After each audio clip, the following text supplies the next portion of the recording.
Thank you for listening to this recording of Family Bible Church's Sunday morning message. We pray that God will use this word to bless and encourage you. Matthew's introduction of the Messiah to the world. We've introduced ourselves to Matthew 2 weeks ago as we saw Matthew being summoned, as we talked about that in Sunday school, the summons of the king. But he was being called by Jesus to follow him. And so Matthew got up from the tax booth, the tax table, leaving everything that was there, and he followed him. He left it all to follow Jesus. And here we are, a couple thousand years later, reading this tax collector's recollection of the Messiah. This is really exciting stuff for me. I mean, when you think about an IRS guy, do you think about what his future in the kingdom of God can be? Or do you think, oh man, I never want to meet that guy? Anyways, but what a fun thing. I mean, here we have Matthew, right? And we're reading about this guy's recollection because his life was changed. Phenomenally changed. And so we're reading about that as we focus on the Messiah in the book of Matthew. We've seen then how Matthew has placed out here the importance of the lineage of Jesus.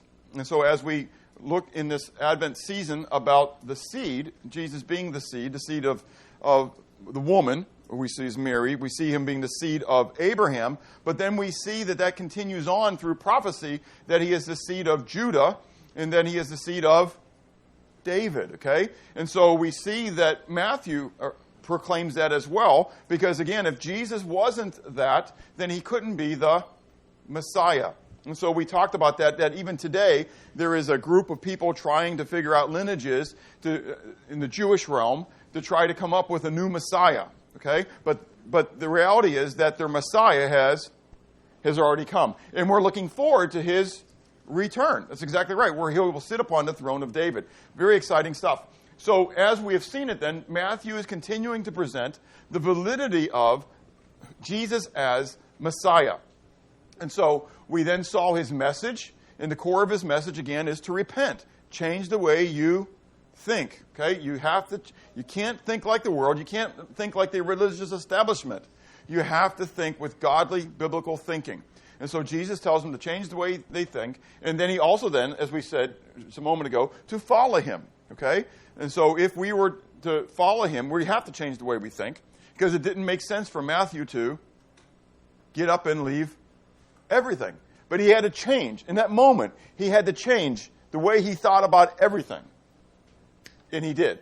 And so he followed him. And so we saw then that Matthew then presents the message, the extended message of Jesus, as we see it in the Sermon on the Mount. Okay? And we see that this message of the kingdom is quite different and higher and definitive. You can't be in both places. You have to choose which God you're going to serve. You're either going to serve the God of the world, mammon, materialism, or you're going to serve the one and only true God, the King of Kings and the Lord of Lords. You're going to follow the kingdom of the heavens rather than the kingdom of the world, if that makes sense to you, okay? And then we saw it was a practical kingdom as we considered the fact that Jesus then talked about not judging others, but rather judging yourself, that checking yourself out before you worry about checking somebody else out. He didn't say don't check anybody else out, don't help anybody, but first you got to do it to yourself. And then he talked about with the ask, the seek, the knock, but we saw that the context of ask, seek, and knock was in the realm of checking yourself out. And then you can have the wisdom to help somebody else out. And then walking in the narrow way. But walking in the narrow way, we had to be careful because there were going to be people out there, false prophets, false teachers, who were going to seek to distract us and deceive us and to turn us away. But he said that you'll know them by their fruit. And he said there are going to become some who come to him on that day, and they're going to say, Lord, Lord, did I not cast out demons in your name? So, which is very interesting as we're talking about this section now where Jesus is revealing his authority casting out demons, and he's giving it to his followers to cast out demons, right? Jesus said there are going to be some who come to him on that day, and they're going to cry, Lord, Lord, did we not cast out demons in your name? Did we not do all these wonderful works in your name? And I'm going to say to him, depart from me, you son of lawlessness. I never knew you. You may claim to know me, but it doesn't matter what you claim. It only matters if God knows you. There's a lot of people pretending. There's a lot of people who look good on the outside, but as we're going to see later, not today, but in Jesus' teachings, when he talks to the Pharisees, they look good on the outside, but inside they're full of dead men's bones. And so Jesus said, I never knew you. Depart from me, you son of lawlessness, right? And then he goes on and he culminates that whole teaching with, so what should I liken this to? I will liken him to a man who hears or builds his house upon the rock. This one is like the one who hears my words and he what? He does them. That's the important part, right? Be doers of the word and not hearers only. Okay, so Jesus said, so I'll liken this guy, the one who hears my teachings and he does them, to a man who builds his house upon the rock. And remember the pictures of those cabins from Canada, And the other guy, the one who hears my words and doesn't do them, he's like the house on the sandbar, that island that really was made out of sand. And you remember how it kept being eroded and eroded and eroded, okay? And so that's what Jesus was talking about. He says the storm's going to come and the house on the stand's going to what? It's going to collapse. That's what our life is like. And then Matthew goes on to begin to present this authority of Jesus, confirming his authority, because the people said, he doesn't speak like one of our scribes. Rather, he speaks as one who has authority. And he did. And so that's what we then have seen, his authority over disease and nature, demons and sin, death and the handicaps. And the exciting thing now, as we get into this section where we're talking about his disciples last week and this week, is that Jesus now is going to take all that authority and he's going to give it to his disciples. This is an amazing thing.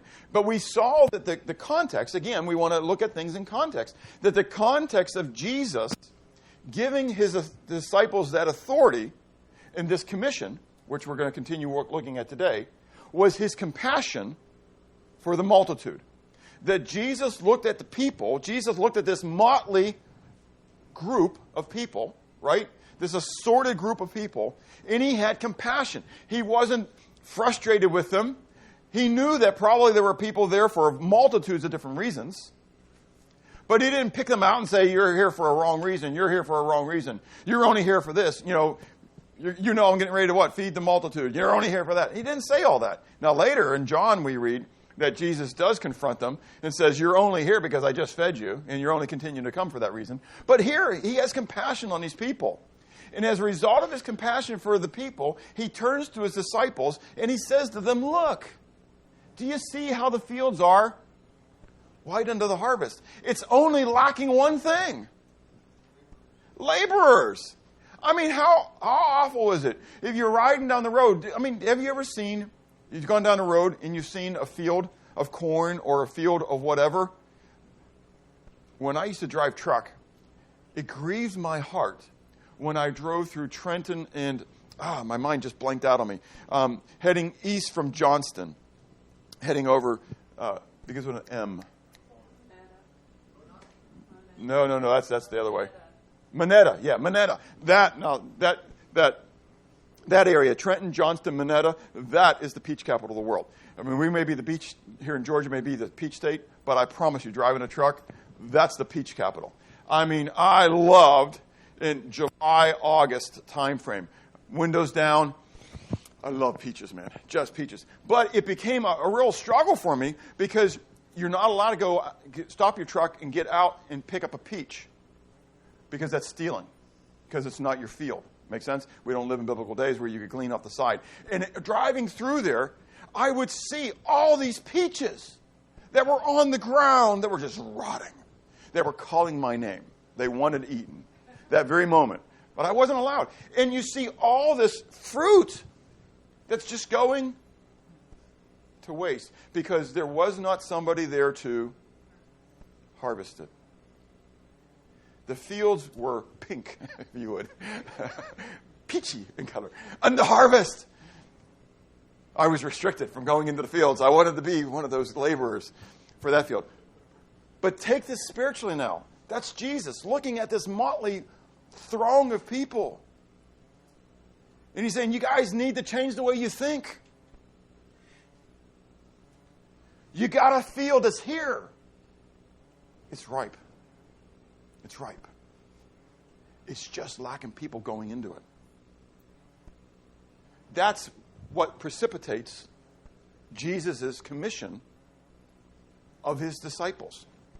And so we saw in this commissioning of his disciples, first we saw the authorization that he gave them. He takes the authority and he gives it to them, and he authorizes them. He gives them the authority to cast out unclean spirits. Those are demons.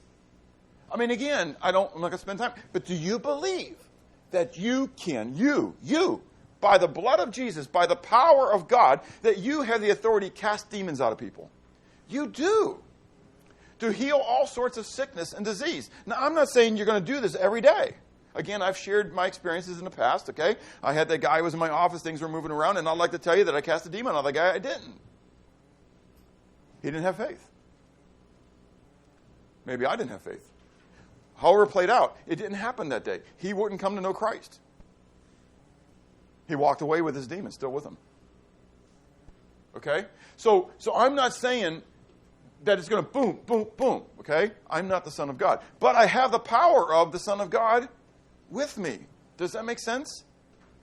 And so to heal all sorts of sicknesses and diseases.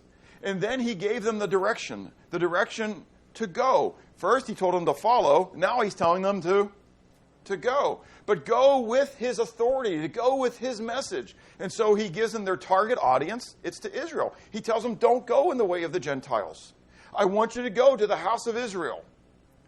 As we saw with Paul in Romans chapter 1 and elsewhere, he goes to the Jew first and then to the Gentile. He always started in the synagogue. And then he opened up the gospel to the rest of the city. Even Paul, who was the apostle to the Gentiles, still started with that. So I don't know what you think about Jewish people, okay? But they're still God's chosen people. God still desires for them to come to know him, okay? And it's still a desire of God to be able to give the gospel to his chosen people, quote unquote. The theme was the same as Jesus' theme. The kingdom of the heavens has drawn near, okay? And so, again, in the Greek, the perfect sense is that it already has drawn near. Jesus was there. He had already come. The king had come. Okay? And in a sense, you could say, well, was the kingdom really offered or wasn't it offered? And that's like, how many angels can dance on the head of a pin? And, can God make something big enough that he can't do himself? All this stupid stuff. But the reality is that the king was there. The kingdom was being presented. Just as when you go forth as an ambassador, an emissary of the king, you are presenting what? The kingdom to the people. And they have the choice, even today, to enter into God's kingdom or to reject it. Are you a follower of the king or are you not a follower of the king? It really boils down to that. Which kingdom are you a part of? It's the same thing Jesus talked about in Matthew 6. You can't serve two kings. You can't serve two masters. You're going to serve the one and despise the other. You're going to love the one and hate the other. You just can't do it. So which kingdom are you in? So they're sending out with the same message. The kingdom of the heavens has drawn near.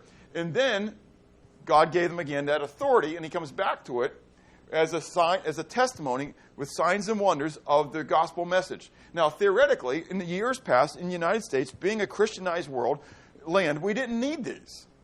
We had the truth. But in other areas of the world, I know people who have seen these accompanied. I know, even I've shared this with Peru, when I was able to lead 2 kids to the Lord speaking Spanish, and I don't speak Spanish. Okay? Now, God had previously encouraged me to memorize certain verses of Scripture, which then he gave me the ability to memorize. I don't speak Spanish, but he gave me the ability to memorize those verses, and those were the verses that I needed to quote to these kids in order to lead them to the Lord. It wasn't I who did it, it was God who did it, but I know that was a miraculous moment when I finally got a hold of my interpreter, my interrupter, and he's leading the lady to the Lord, and he turns around and he says, "What?" And I says, "I think I led these 2 guys to the Lord, but I don't know. Find out if they really understand what the gospel is." And he starts talking in Spanish, and I don't understand. It's all Spanish to me, right? And he says, and I said, "Do they understand?" He says, "Yeah." And so they got saved. They asked the Lord into their heart, and they got saved. That's an amazing thing to me. God is able to do exceeding abundantly above all that we ever ask or think. We just have to trust him. And you have to be willing to be, as we shared in Sunday school, that little lamb, that littlest lamb. And just do what the Master's asking us to do. And watch him do mighty and marvelous things. But if I don't believe that he can do it, I'll never open my mouth, literally, in that situation, right? The two little kids would have walked away. Because I couldn't do that. I couldn't speak Spanish. I tried to get the one witness to the other, and he didn't understand me saying that. So I said, okay, fine, I got to do it. You can do this. God wants to use you. But it all begins with the relationship that you have with him. And so before we even move on, we're talking about discipleship. We're talking about being a disciple of Jesus. But this is meaningless to you if you're not a disciple of Jesus. You got to know him. Jesus said, this is life eternal, that they may know you, the only true God, and Jesus Christ, whom you have sent.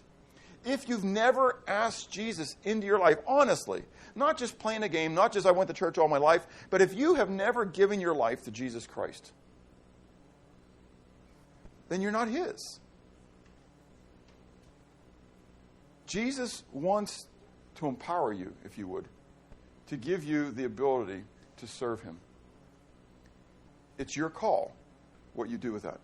So, we go on then today, because after he gives them the direction, Jesus begins to talk about the provision. And remember last week, I said this is going to be our transitional statement.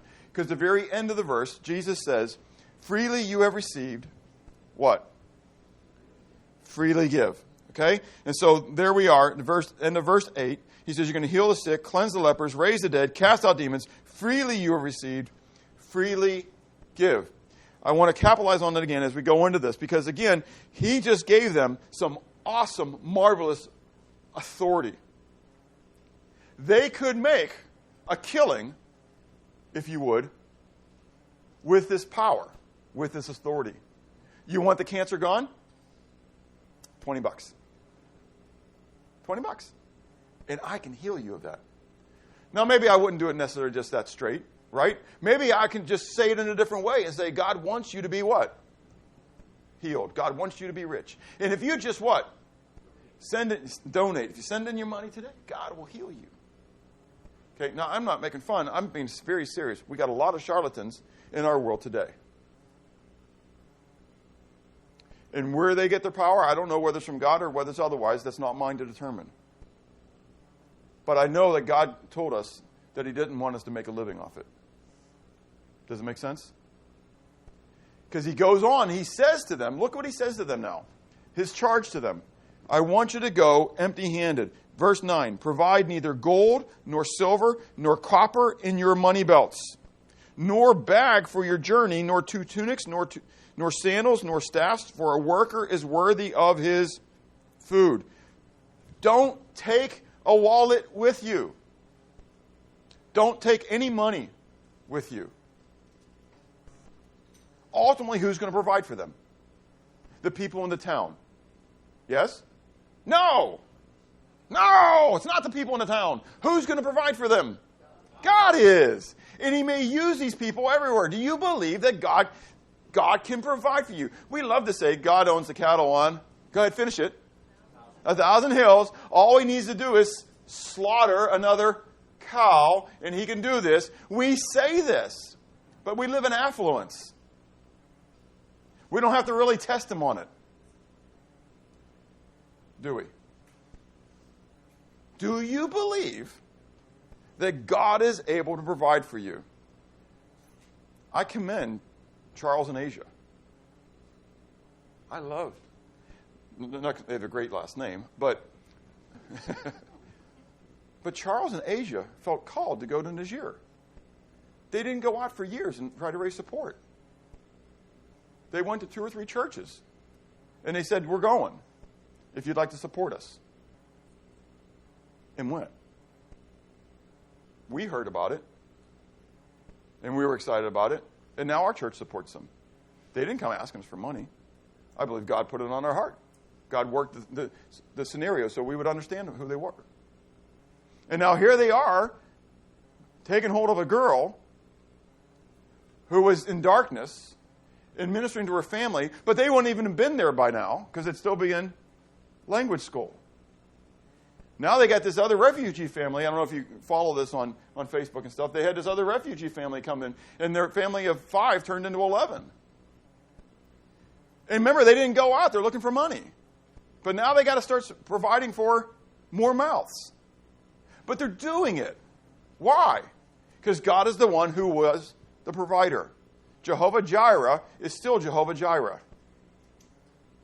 Too many times we say we can't because we don't want to. Because we're worried it's going to take away from us. What am I going to lose out on this? Our love is not agapao. Our love is phileo. I love you and I'll give you the shirt off my back as long as I got another one to put on. I'll give you my porridge as long as I know there's more in the pot for me to take some for me. Faith is not sight. Faith is giving my porridge when there's nothing in the pot and I don't know how I'm going to eat.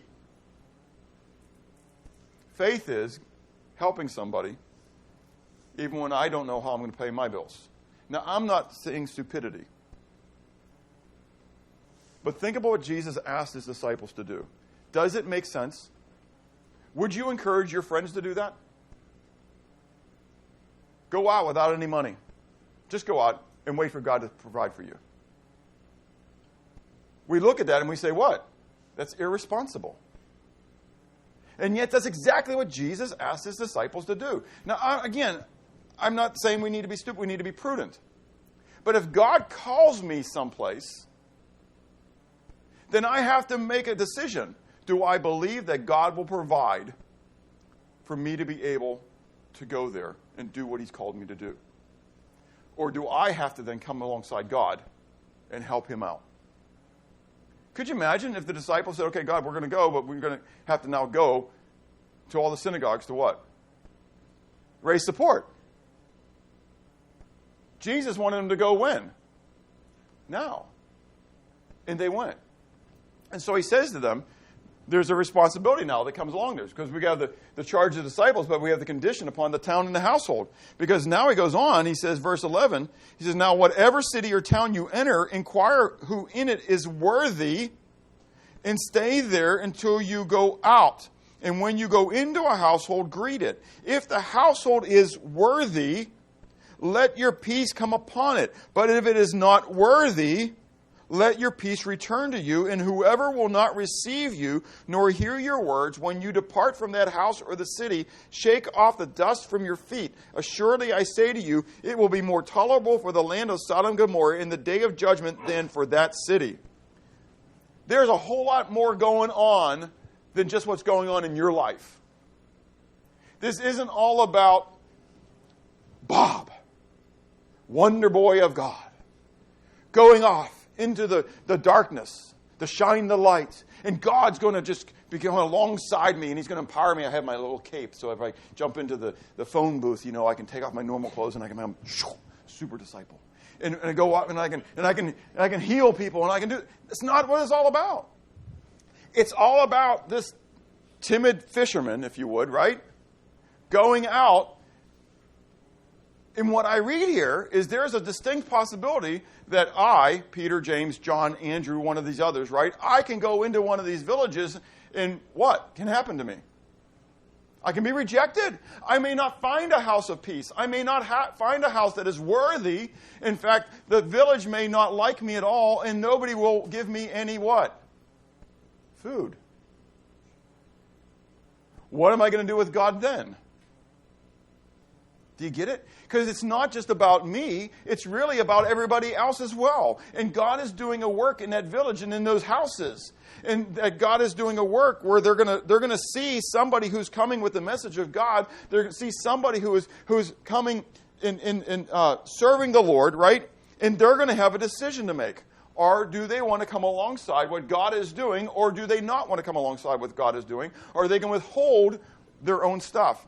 Well, brother, I'd have you into the house, but there's 2 of you, and we really only have enough. Could you imagine the woman who only had enough meal for her and her son to eat that last little loaf and die? What would have happened if she said Elijah, you knew I was going to struggle for the J or the SH, huh? Anyways, was it Elijah or Elisha? Anyways, whichever the prophet it was. Anyways, Elijah. When he got there, if they would have said, oh, brother, we'd love to help you. I know that you're a prophet, but, we only have enough just for this one little meal, so I'll pray for you. I hope you find someplace else to help you out. What do you think would have happened to the woman and her son? They would have died. They would have died. They would have eaten that bread and they would have died. But having Elijah into the house, what happened? The flour never ended. The oil never ended. God continually provided. Do you think God is able to do that? I mean, we say it. Would Bob's name be written in Hebrews 11 if it was written in a few years from now? Would Bob even be there? You can put your own name in there. Don't ask about just Bob, okay? Put your own. Make me feel better. By faith, by faith, by faith, by faith. That's the whole context of this whole section we're in. By faith, by faith. They saw Jesus by faith, by faith, by faith. And they saw people come to Jesus by faith, by faith, by faith. And now Jesus is telling his disciples what? Go by faith. By faith. What are you doing by faith? What? I mean, not to me, and I'm not trying to yell at you. I really not. But this is, again, remember, it always comes to me, and so I just share the wealth card, okay? What are you doing by faith? What are you doing that you really have to fully rely upon God to do? Or are you doing everything by your own wisdom and by your own strength? And you're only asking God to join you in your endeavors. It's not your endeavor. It's not my endeavor. It's not our endeavor. It's his kingdom. Change the way you think because the kingdom of the heavens has drawn near. These towns, these households, what does it say? What will happen to them if they reject joining God in his ministry through these men? Judgment. Judgment. He gives them an analogy. What's the analogy? He says to them, surely I say to you, it will be more tolerable, get this, more tolerable for who? Sodom and Gomorrah in that day. Wow. Do you get what it's saying here? This is a big deal. Do you think Jesus flippantly is just throwing out a statement? Or do you think he really means it?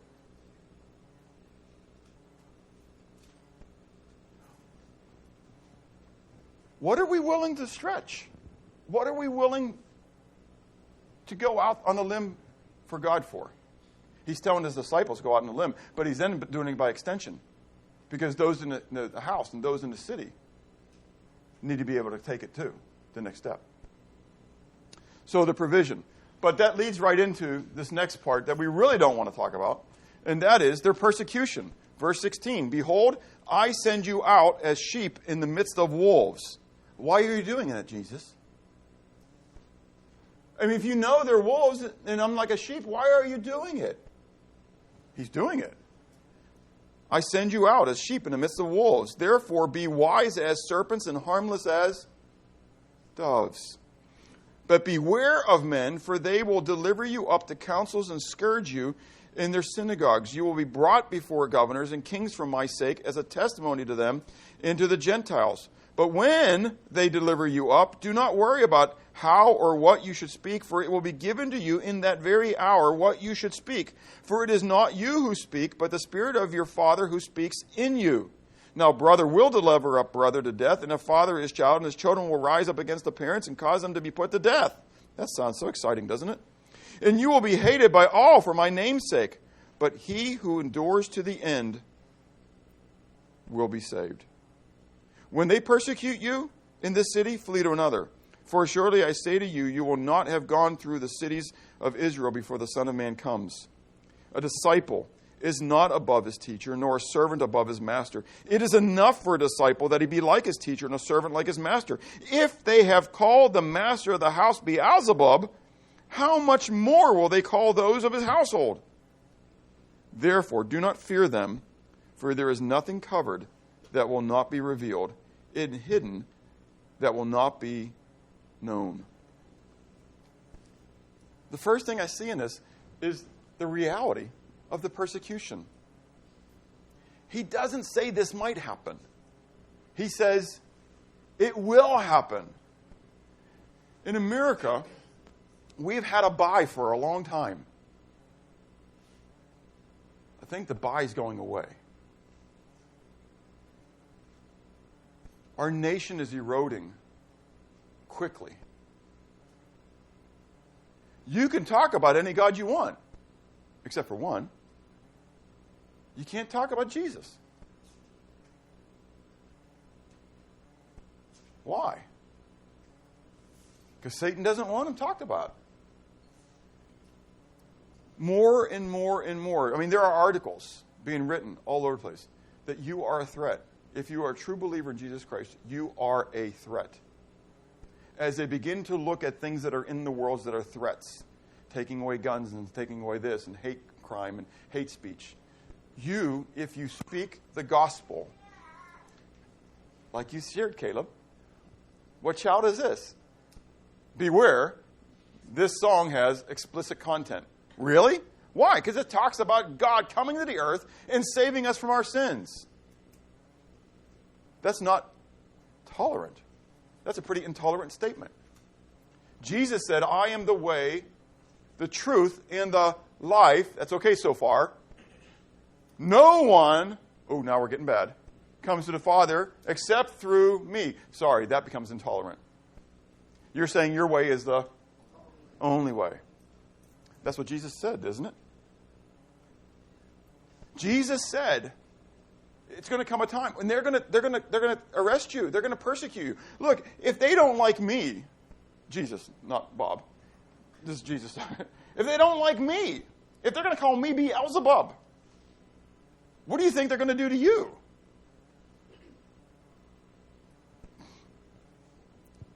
And that's the reason for the persecution. Jesus said a disciple is not above his master, his teacher, nor a servant above his master. I love the next statement, though. It is enough for a disciple that he what? Be like his teacher and a servant like his master. So stop for a moment. This is the way you get out of persecution. What's the out? Don't be like Jesus. If you're not like Jesus, they won't recognize you. And I promise you, too many of us are wearing camouflage. That's why Paul says, I beseech you, therefore, brethren, by the mercies of God, that you offer your bodies as a living sacrifice, that you're already dead. It doesn't matter what the world does to you because you're already dead. This is your reasonable act of service or worship. The word service there, latreo, literally is worship or an act of service and worship. So like we have a worship service. That's what it's called, the worship service, right? That's the idea of that word, okay? Which is your reasonable act of worship or your reasonable act of service. Depends on what version of the Bible you're looking at. One of them translates it worship, one of them translates it service. Why? Because it's all the exact same word, okay? But then he continues on, and be not conformed, changed in your outward appearance to this world, but rather be ye transformed in the renewing of your mind. Too many of us are worrying about being what? Conformed rather than being transformed. If you don't look like Jesus, don't worry about the persecution. They'll never know. But the more you look like Jesus, the more you act like Jesus, the more you talk like Jesus, the more that you do what the Father does, like Jesus did, because Jesus said, I only do what the Father does. And so the more you do what Jesus does, which is what the Father does, the more you're going to bring persecution upon yourself. Now, you can do it wrongfully. I've known two people who did it wrongfully. I had a woman who worked for me many years ago. She threatened me with the blood of Christ. I said, praise God, I've been cleansed by it. But she never did her work. Never did her work. But she proclaimed to know Jesus. She was out for a week. I had somebody to do her job for her, which she gave me permission to do. The computer was down half the week. They were able to finish up all of her 3 months of backlog of work and get her caught up within the 2.5 days. She didn't do her job. She claimed to be an apostle of Christ. What do you think was her testimony? Do you think anybody wants the Jesus that she had? I knew another guy that got fired for giving out tracts where he worked. That sounds good at first, except for the fact he wasn't running his machine. He was supposed to be running his machine, and he wasn't running his machine because he's going all around the plant giving out tracts. And so you want to call it spiritual persecution, like that lady who worked for me when I had to fire her. And, in the government you can't do that. Anyways, there was a long period. I don't want to get into all that. But there was spiritual persecution there. There was spiritual persecution for this guy. They brought it upon themselves. It wasn't real persecution. You can't call that spiritual persecution, because if you're doing what you're supposed to do, the persecution wouldn't have been there. But if you're doing your job, make sense? And persecution comes, then it's because of Christ. So don't play the game of giving somebody a reason to fire you. Make sense? You do your job. You do it well. And if persecution comes because of the name of Jesus, then persecution comes because of the name of Jesus. And be willing to lose your job for the name of Jesus, not be willing to lose your job because you didn't do your job. That's exactly right.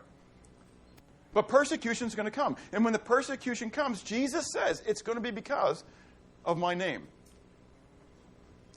But in spite of all that, he says then, at the very end here, verse 26, therefore do not fear them, for there is nothing covered or hidden that will not be revealed, and hidden that will be not known. Whatever I tell you in the dark, now that doesn't mean darkness like, in him was no darkness. Okay? What he's saying is, whatever I tell you in the secret place. Okay? Whatever I tell you in dark, speak in the light, speak publicly. And what you hear in the ear, preach on the housetops. And do not fear those who kill the body but cannot kill the soul, but rather fear him who is able to destroy both soul and body in hell. Are not 2 sparrows sold for a copper coin, and not one of them falls to the ground apart from your Father's will? But the very hairs of your head are all numbered. Do not fear, therefore. You are more value than many sparrows. Therefore, whoever confesses me before men, him I will also confess before my Father who is in heaven. Whoever denies me before men, him I will also deny before my Father who is in heaven. Do not think that I came to bring peace on the earth. I did not come to bring peace, but a sword. Isn't that an interesting statement to be reading in this time when we read about the angels coming, right? And they say, peace on earth, goodwill toward men, right? And he says, don't think that I came to bring peace. I didn't come to bring peace, but rather I came to bring a sword. Verse 35, for I have come to set a man against his father, a daughter against her mother, a daughter-in-law against her mother-in-law, and a man's enemies will those of his own household. He who loves father or mother more than me is not worthy, there's that word again, worthy of me, and he who loves son or daughter more than me is not worthy of me. And he who does not take his cross and follow after me is not worthy of me. He who finds his life will lose it. He who loses his life for my sake will find it. He who receives you receives me, and he who receives me receives him who sent me. He who receives a prophet in the name of a prophet shall receive a prophet's reward. And he who receives a righteous man in the name of a righteous man receives a righteous man's reward. And whoever gives one of these little ones only a cup of cold water in the name of a disciple, assuredly I say to you, he shall by no means lose his reward. The proclamation that he gives them. Note, first of all, the implications it is to themselves. Okay? The source of their confession was who? Or what? What did Jesus tell them? When you're being persecuted, should you worry? No. Why? Help me out. Say it again. God's more powerful. But when you're asked to give that testimony, He's more powerful. Well, what was the promise? We already covered it. He'll give you the words. God's going to give you the message to speak at that very moment. You don't have to be a trained speaker. You just have to believe God is able. God is able to put words in your mouth like He put words in the mouth of all the prophets throughout the ages. There are other prophets who were prophets that we don't read their writings in the Scriptures. There were more prophets than Isaiah and Jeremiah. Have you ever read the book of Elijah? What about the book of Elisha? You haven't read them. You've read what others have written that they said, but you don't have a book of Elisha. You don't have a book of Elijah. Does that make sense? There were multiple other prophets who were during the day. If you read the book of Jeremiah, he talks about other prophets who were killed during his day. You don't have their writings. God is able to use you prophetically, if you would, almost, okay, to be able to put the words in your mouth that he wants you to speak to those individuals at that moment, if only you just trust him. Now, he also then says that the confession ultimately is the confession of himself then. Not only will he put the words in your mouth, but then you have to proclaim them publicly about him. That you're going to proclaim him publicly. What he tells you in the dark, speak in the light. What he tells you in secret, proclaim it from the housetops. That's kind of bold, isn't it? Okay, that's not saying, coming over the side, hey, can I tell you about it? That's being willing to open up your mouth and saying, let me tell you about Jesus. Now, I get it. I'm yellow-bellied chicken liver too, and I struggle with this as well. You need to get over that, because that's the part where it's not me, it's him, that I'm going to be able to do this. So hence we go knocking on doors. Not because I love knocking on doors. I'm an introvert. I don't like meeting new people. I can't say I don't like. That's not what I really mean. It's my preference not to do that. But I know God has called me to do it. And so I got to go out and I do it. Not, and whether I'm going to see anybody saved or not see anybody saved, that's before God. It doesn't really matter to me. I just know he wants me to do it. And I know I struggle still being yellow-bellied chicken liver, even when they're knocking on the door. Sure hope they're not home. Sure hope I can leave a track. Here, have a track. I'm out of here. Oh, he answered the door. Steve, you talk. Anyways. No, we have straws, and we're continually breaking them and saying, okay, the largest straw's got to go. We don't really do that. But anyways, you got two introverts knocking on the door. Isn't this exciting? I mean, think about this. That's what's called accountability, right? Because he doesn't want to do it on his own. I don't want to do it on my own. So we show up to kick each other and make each other do it. Anyways, the point is, you just have to believe that God wants you to proclaim that message that he has. And whatever comes from it, comes from it. It's not mine. I don't have to worry about it. I have to be faithful to do what he's called me to do. Make sense? So, but then that source of my confession is him, himself. Note what he says in there. Oh, I want to go backwards, because I thought I had another point on here.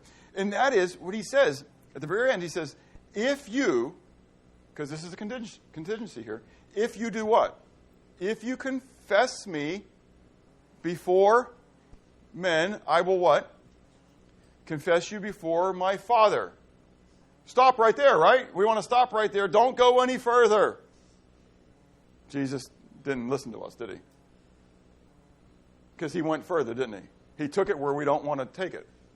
If you deny me before men, I will deny you before my Father. Romans 10, 9 and 10. Can anybody quote that to me? It's all about salvation. Speak it real loud. And believe that God is raising from the dead, you will be saved. For? Okay, say it real loud. For with the mouth one believes unto salvation, and with the heart one believes unto salvation. With the mouth, confession is made unto salvation. We're messing it up. But with the heart one believes unto righteousness, and with the mouth confession is made unto salvation. The point is, in that's not a sinner's prayer. Note what it says. Whatever you believe in your heart is going to what? Come out of your mouth. You're going to confess it with your mouth. That's the works. Faith without works is dead. If you really believe it, you're going to talk about it. You already came up to me, Rodney, right? And who are you talking about? Cowboys and the Sooners. Now, if the Sooners were later, you wouldn't have been talking to me this morning about them, would you? But the point is, so if, I'm not talking about the Steelers today because they got whomped on by the Broncos. I mean, whatever. If they want to win and beating the Chargers tonight, talk to me tomorrow. Anyways, the point is, what we believe in, what we're excited about, we what? We talk about. Jesus said, if you open up your mouth to confess me before men, I will confess you before my Father. If you don't, if you deny me, I didn't say this. Don't look at me being a legalist. Jesus said it. If you deny me, I'm going to deny you. And so you got to ask him, because this is really important. Because what happened with Peter, though, right? Peter what? He denied him how many times? 3 times. And so when Jesus next met him, what did he do with him? He discarded him, right? He said, get away from me, trash. He didn't say that. He gave Peter what? Another chance. If you've done this, ask God to forgive you. And to what? Give you another chance. And then what? Open your mouth. I've shared this in the past. Balthasar Hubmaier. It's one that it sticks with me. Balthasar Hubmaier was back in the days of the Reformation. He was a proclaimer of the gospel. He was arrested by the Catholic Church. He was put upon the rack. He was told that if he would deny the gospel, then they would let him off the rack. Do you know what he did? He denied. And they let him off the rack. He recanted.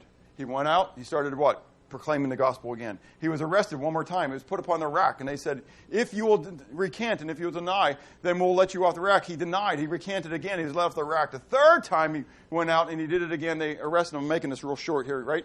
And they put him on a rack. And they said, if you do it, then we'll let you off. And so what did he say? Not this time. My Lord has never denied me. How can I continue to deny him? And they pulled his body apart. I know. Sorry, I should have put this as PG-13 or something, right? Anyways. It wasn't pretty. Persecution is never pretty. But it's the periods of persecution where the church grows the fastest and the strongest. And it may be for you and I that God calls us in our day to that. Jesus said, if you confess me before men, I will confess you before my Father. If you deny me before men, I will deny you before my Father. But it doesn't stop there, because the impact of our confession is not just on our lives, but it's on the lives of others. Temporally, Jesus said, I didn't come to bring peace, I came to bring a sword. This is going to cause problems in your family. My brother wouldn't mind me sharing this right now, but he disowned me for 8 years. When we first got saved, we sent out evangelistic letters. And I shared that Mary wasn't a co-redemptress. And for that, I was disowned, if you would.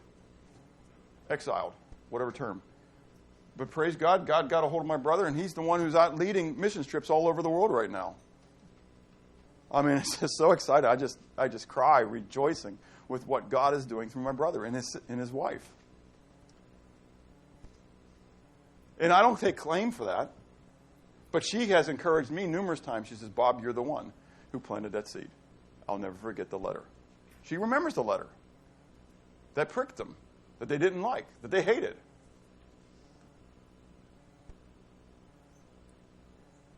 I'm going to separate families because of my namesake. Are you willing to lose family for the name of Jesus? It may be what your family needs in order to come to Christ. But then it's an eternal thing, isn't it? Because in the end, everybody's going to give an account for whether they have accepted or denied Jesus Christ. Jesus said, whoever receives a prophet, verse 41, whoever receives a prophet in the name of a prophet shall receive a prophet's reward. When you go to somebody with the message of Christ, they have a decision to make. They're either going to receive it or they're going to reject it, just like those cities. Just like those cities. Jesus said it's going to be better for Sodom and Gomorrah than it is for those cities. Same thing holds true. I know that when I go out, I am to the message, as Paul stated, I am to the one an odor of life. But to another, I am the odor of death. It's not mine to worry about. It's not mine to judge. It's my job to provide the antidote. Does that make sense? Sin is in the world. There is a cure. God has provided it, Brian, like you said, before the problem ever occurred. He already had the plan. He already had the antidote. He already had the situation covered. All you're doing is going out and giving people the remedy. If they'd rather die of their cancer, quote unquote, if you would, that's their choice. But ours is to go out with the remedy. So in the end, do you truly believe that God can provide for you? If you went empty-handed into the field to which he called you, will he provide? What field, then, are you serving in? Are you praying for the lost? If you say yes to that first question, if he's able to provide for you in the field, then which field are you in? What field are you going to? Now, he may have already provided for you. You don't have to worry about it a day-to-day thing, but have you gone? Do you believe that God can and will speak through you to reach the lost? Do you really? Again, faith without works is dead. Though we do not desire persecution, are you prepared for it? Does your life and do your lips proclaim that Jesus is Lord of your life? Do you confess him openly, or are you ashamed of him? And in the end, is there a need to change the way you think and therefore change the way you act? Let's